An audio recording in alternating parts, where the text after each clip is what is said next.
Θα μιλήσουμε με τον αγρονόμο τοπογράφο μηχανικό, τον κύριο Γιώργο Μοσχόπουλο. Τι κάνετε, κύριε Μοσχόπουλε? Γεια σας. Γεια σας, κύριε Ρενιέρη, τι κάνετε? Λοιπόν, τον ξαναμετρήσατε τον Όλυμπο, τον βρήκατε στο ίδιο ύψος? Το βρήκαμε το ίδιο ύψος, φυσικά. Βέβαια, μετά από 100 χρόνια δεν υπήρχε περίπτωση να γίνει 5 μέτρα πιο ψηλός ή 10 μέτρα πιο χαμηλός. Αλλά αυτά όλα τα χρόνια που περάσανε δεν υπήρχε κάποια επίσημη καταγεγραμμένη μέτρηση μετά από αυτή του Κούρτς. Οπότε ήταν μια ευκαιρία εμείς να ξεκινήσουμε μια μέτρηση με ακρίβεια, ώστε οι επόμενες γενιές, ενώ όχι εμείς, να υπάρχει ένα σημείο αναφοράς, ώστε να δούμε στα επόμενα χρόνια αν όντως ψηλώνει και κατά πόσο ψηλώνει. Θα μπορούσε να πει κάποιος, καλά τώρα, αστιεύεστε, αλλάζουν ύψος τα βουνά? Αλλάζουν ύψος τα βουνά? Αλλάζουν, αλλά πολύ πιθανό να μην είναι πολύ γρήγορα. Αυτό ακόμα δεν το γνωρίζουμε, θα το διαπιστώσουμε τα επόμενα χρόνια. Σε κάθε περίπτωση η Ελλάδα δεν ανεβαίνει ούτε βυθίζεται πολύ γρήγορα. Πολύ χαμηλή ρυθμή της βύθισης στην Ελλάδα, σύμφωνα με τις τεκτονικές πλάκες, αλλά αυτό ακόμα δεν το γνωρίζουμε. Έπρεπε να κάνουμε μια αρχή, να μετρήσουμε μετά από 100 χρόνια τεκμηριωμένα το υψόμετρο του Ολύμπου, ώστε μετά να μπορέσουμε να δούμε κάποια χρόνια μετά αν όντως υπάρχει κάποια αλλαγή. Έχετε κάποια στοιχεία από κάποιο βουνό στον κόσμο στο οποίο έχουν γίνει μετρήσεις και υπάρχει μια αλλαγή που είναι αξιοσημείωτη, αν θα μπορούσαμε να πούμε?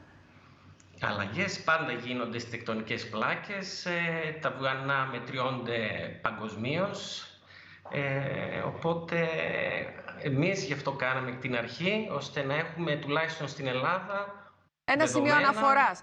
Δηλαδή μπορεί κάποιο βουνό λόγω αλλαγής θέσεως των τεκτονικών πλακών να βυθιστεί, να το βρούμε κάποια στιγμή πιο κοντό? Αυτές είναι πολύ μικρές αλλαγές και δεν γίνονται κατανοητές στο ευρύ κοινό. Γίνονται κατανοητές βέβαια αν υπάρχει μια ακριβής μέτρηση διαχρονική. Τότε μόνο μπορούμε να καταλάβουμε κατά πόσο μικραίνει το βουνό προς τα κάτω, να το πούμε έτσι, βυθίζεται, και αυτές οι διαφορές είναι μικρές. Και χρειάζονται και πάρα πολλά χρόνια να υποθέσω για να γίνουν. Ακριβώς.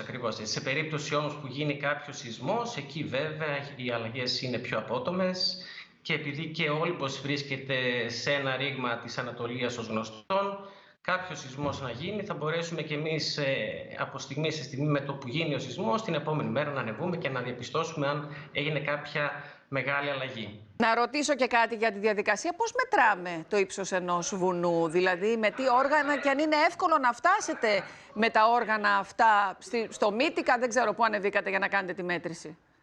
Από όσο γνωρίζω, είστε κι εσείς ορειβάτρια και ανεβήκατε και πρόσφατα στο Κάποιος βουνό, μαρτύρησε από εκεί, ναι, τέλος πάντων.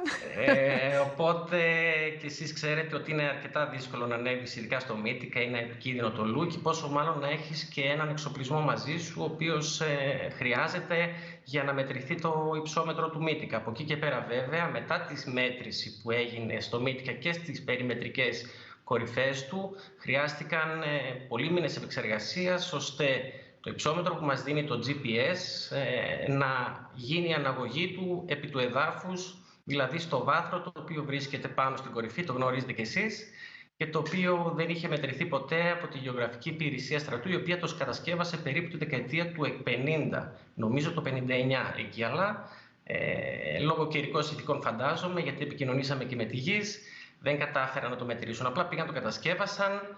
Οπότε η μέτρηση, η πρώτη και μοναδική μέτρηση από απεσταλμένο τοπογράφο του κράτους ήταν το 1921. Οπότε και εμείς βρήκαμε την ευκαιρία, το θέλαμε πολύ καιρό, τουλάχιστον 10 χρόνια, και το κάνατε. να Μπράβο πάμε σας. να μετρήσουμε. Πολύ ωραία. Στο ύψος του λοιπόν Όλυμπος. Σας ευχαριστούμε πάρα πολύ, κύριε Μοσχόπουλε. Επίσημη μέτρηση, σημείο αναφοράς, σημαντικά επιστημονικά στοιχεία για να αξιοποιούν οι επιστήμονες και να γνωρίζουν τυχόν αλλαγές.